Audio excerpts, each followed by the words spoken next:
So how has, kind of pivoting a little bit, how has your training, your personal training, because you were out here for the UGSS. Yes. And you were weighted vest, pull-ups, push-ups. Squats. Yep. Some you and Vincent. Stuff. Yep. Yep. It was fucking cool to see.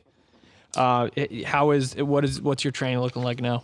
Still the walrus stuff? Yeah, since May 1st, I've done except for 2 weeks where I was sick, I have done a Murph every day.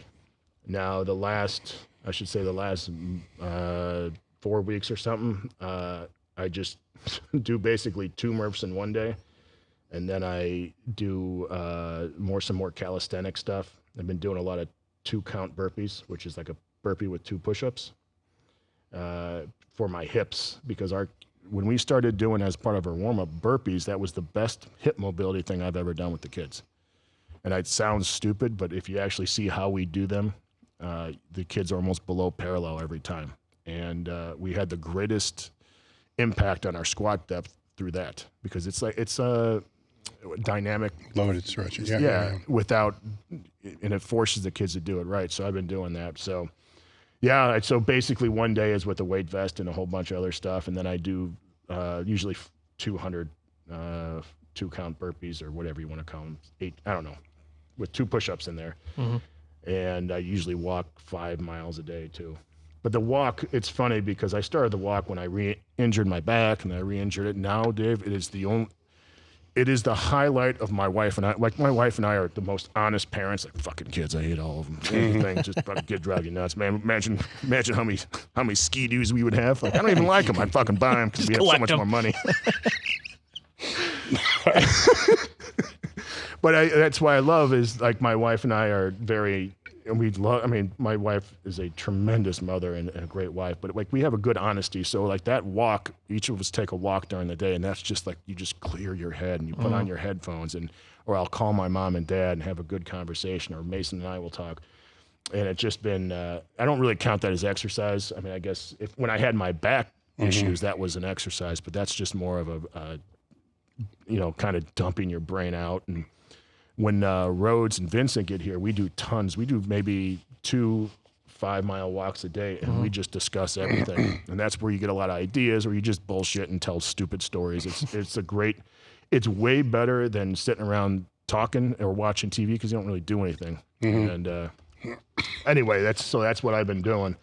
It's been the one thing that has changed is when I say May 1st, that's when I started. It just happened to fall on that day. It wasn't like I planned any of that. But what happened was I got to the point where all the injuries, and I have 3 hernias, and I couldn't push any weight, even if it was lightweight hard. Like, I was like, fuck, I'm just going to do 135 and see if I can do it for 10 minutes. I just couldn't, like, my back couldn't handle it, or, you feel. And so you're like, well, you could do 315 for 3 sets of 3, but I'm like, but I'm not training hard. Does this make sense? So it's just like you with the high box squat. Yeah, you got to figure it out. I had to find something that I could fucking push myself. But the original thing, so I can push fucking hard, be absolutely miserable, and I love it. Like, I want to be able to. It doesn't mean I'm puking, but I am pushing hard. I needed something to push hard. And the other thing is, the initial thing was I was mad about my lack of discipline in other areas of my life, and I was fucking furious with myself. I was disgusted with who I was. And I'm not saying I was like a sloth, but I have incredibly high standards. And I talk about this too, but this is the number one thing I think you need to be a good coach, is you have to hold yourself to the highest standards possible, even higher than what you hold the kids. And because you need to be both a representative, like when kids see, because I lift in my garage, kids see it all the time when they drive by, but you also act differently when you have high degrees of discipline. So my initial month, I'm like, I'm just going to do this for a month, it wasn't about the training, it was about the discipline. Because man, my hands were fucking torn up.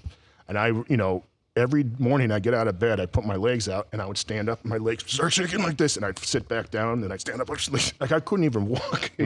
I had like the Elvis legs.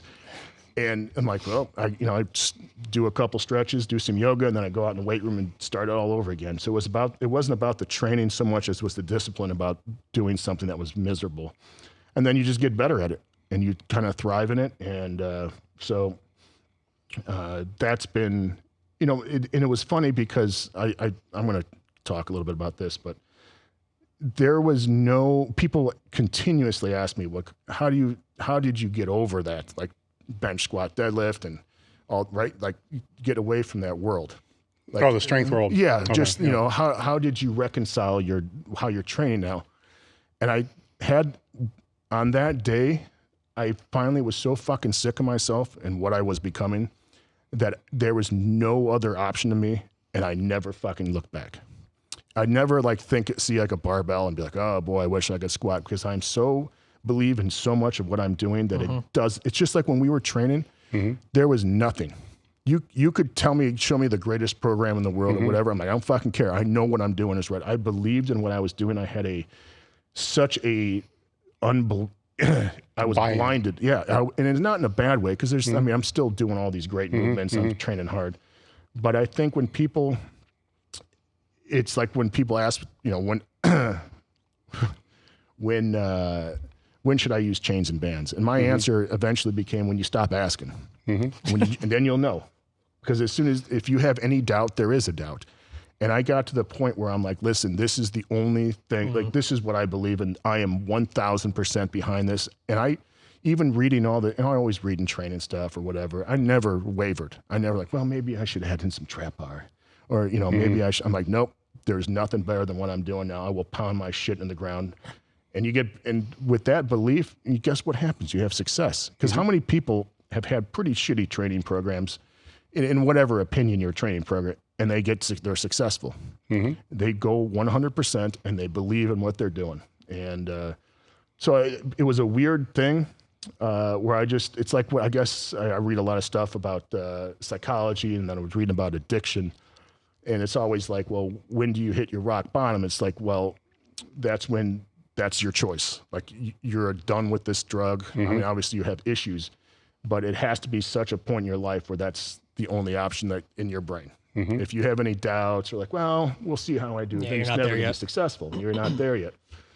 And so I'm not equating this to a heroin addiction or opiate addiction. I'm just saying that the same kind of idea applies. I was just fucking done. I was done not living up to the standards I believed I should have physically. And then remarkably, when I'm because I was training 2 or 3 times a day in the beginning, everything else got better because I was structured. I had a plan, and I can't tell you how many times I went in that weight room. I mean, hands were fucked up from all the chin-ups, you know, and my shoulders feels horrible. I'm like, I don't care. I know I will my body to be better.